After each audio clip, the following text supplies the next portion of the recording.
Yeah, I'm very impressed.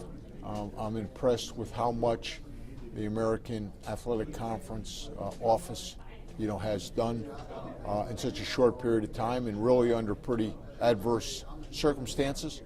I think the leadership's outstanding. I think Mike Oresco and Nick Harparelli and that entire staff have done this in a real big league manner, first class, as you would expect.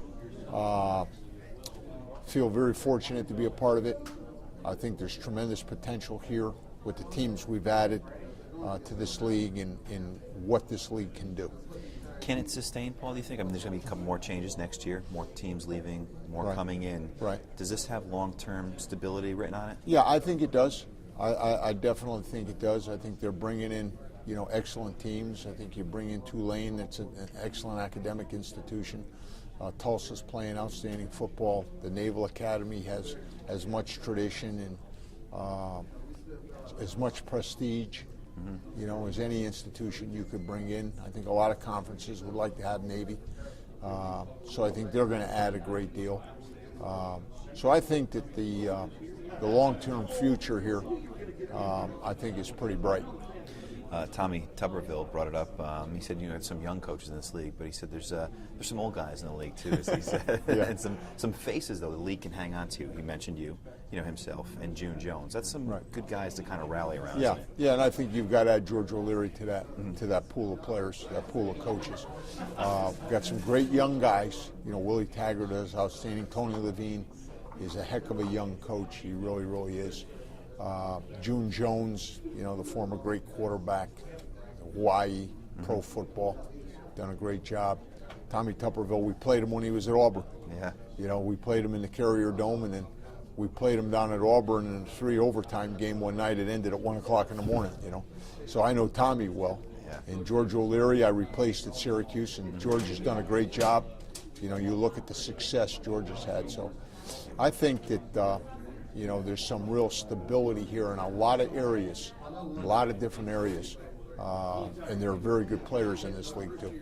Tommy brought that game up, and he said you guys have had some pretty good back and forths. Are you looking forward to getting him back in the league and kind of going head to head? He's going to do a great job. Tommy will do a great job. Cincinnati will keep improving under Tommy Tuberville, that's for sure. So it'll be pretty exciting. It'll be fun. To renew those games and to see him on the field. A few more things for you. In this whole scope of the changing that are going on, obviously it's money drives it. Football seems to be the sport that wags the dog, if you will. Are the athletes in your mind, thought about, and is there best interest at hand, in the NCAA's eyes and in the changing of the conferences? Well, I think that, I'm not sure if the NCAA had their wish there'd be all these changes in conference alignments. That's certainly not a product of the NCAA. I think that based on the scope of college athletics, and when you bring Title IX, into the equation, which is fair and you have to, providing as much as you can for all student athletes in an effort to be inclusive and to be fair is the right way to go. So I think everyone would like to do more for the student athlete. I don't think there's anybody in college athletics that would want to deny a student athlete for the commitment they make in Division I, anything, regardless of the sport, whether that's field hockey or lacrosse or football or basketball or softball, whatever it might be. But I think that, there's probably limits on how much you can do. But I think that in the nature of being fair, I think everyone would like to do as much as they can. It's interesting because a lot of people who don't know, who haven't been to practices or watched how much you guys work, how much time is put in from early morning to late at night before you even study. What do you say to I don't say defend the athletes, but to enlighten people to say, hey, listen, this is full time. Whether it's football, lacrosse, whatever you mentioned. How can you shed some light to people out there who really can't grasp it? Yeah, well, it is. It's a huge commitment, to the student athlete has to make. because they've got to do everything that an undergraduate student does from an academic standpoint. And they don't have any extra time. They have less time because of the commitment to their sport. So what maybe the general public doesn't see is the fact that these kids, these players are up early. They're taking classes early in the day. They're trying to finish between 12 and 1 o'clock. They're coming into meetings and practice and weightlifting. They're getting done around 6 o'clock. They're eating dinner for an hour, and then they're off to study hall until 9:30, 10 o'clock at night. And that's not enough time, so they have to spend more time, on the academic portion of their careers.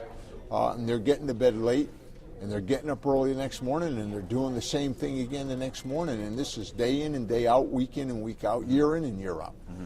So it's a huge commitment. It really is. The responsibility that they have on a college campus is much, much different than what the average undergraduate student does in the course of their day.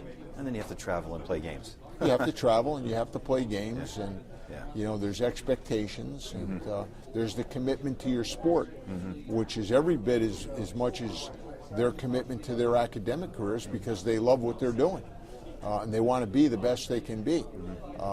So it's a full-time job. It really is. It would be like the undergraduate student who's working their way through college, who's working a part-time job and spending their time working to accumulate the money and the funds to pay for their tuition and room and board, and then they go to class, and then maybe they work another job at night, and then they get up, an internship, and then they get up the next day and they got to do it again. So it's the equivalent of the student who, has to work to go to college. Yep. Good comparison.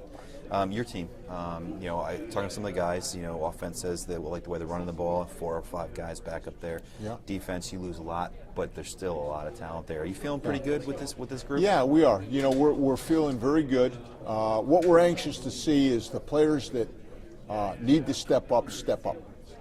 We've got to replace 2 corners on defense that we know. Byron Jones has got a world of potential. He's got to step up and do it, as does Taylor Mack, at that position. Graham Stewart and Jefferson Ashuru have got to take over the Sam Backer position for C.O. Moore. We've got to get that done. Ryan Donahue has got to step up as a linebacker. Julian Campenny, Michael Myers, Andreas Knapp, Angelo Pruitt, B.J. McBride have got to step up on the defensive line to take over this spot that Ryan Worth vacated, who was one of our outstanding leaders a year ago, one of our best players. We're fortunate in the fact we got our punter and our kicker back, so that'll be a big asset to us, certainly. So we're excited about the potential, but nobody ever won a football game based on potential. Right. It's all based on performance, and I'm anxious to see their approach come Friday of this week. And they talk about, and I know this last year was the same thing, but it's got to get frustrating because 2 years in a row, finish 1. Makes a whole world of difference, doesn't it? I mean, yeah, it sure does. Finishing is a big thing. Finishing is the big thing, and and not turning the ball over in the second half of the game, and not giving up a big play, and playing better in the red zone on defense. Those are all things that we've got to improve upon, and I know we will. And as we do that, I think the results will show. You like the running game? I mean, you like the way with 4 or 5 guys back there? I mean, it all starts up there, as you hear. Yeah, absolutely. It starts with the offensive line, and that'll be an experienced group for us this year. All the people are in the right place, and we're excited about that, and we've got to do a good job of running the ball. With TJ there now, will we see different offense? Will we see a little bit more? Well, I think you'll see a lot of similarities in what we've done, over the years. TJ brings a lot of energy, a lot of enthusiasm, a great deal of experience to an already very experienced staff. So I think we'll see an offense that has a lot of energy. Final thing for you, talking to some of the newbies in here, and which team put away 15 lobsters, who put away 16 lobsters. Can they hang with the New England guys? I mean, how many lobsters did your team put away last night? I didn't count them, but they were eating them pretty good. Are we in double digits? Yeah, I don't know. You have to ask Stephen Green that. He's probably double digits by himself, right?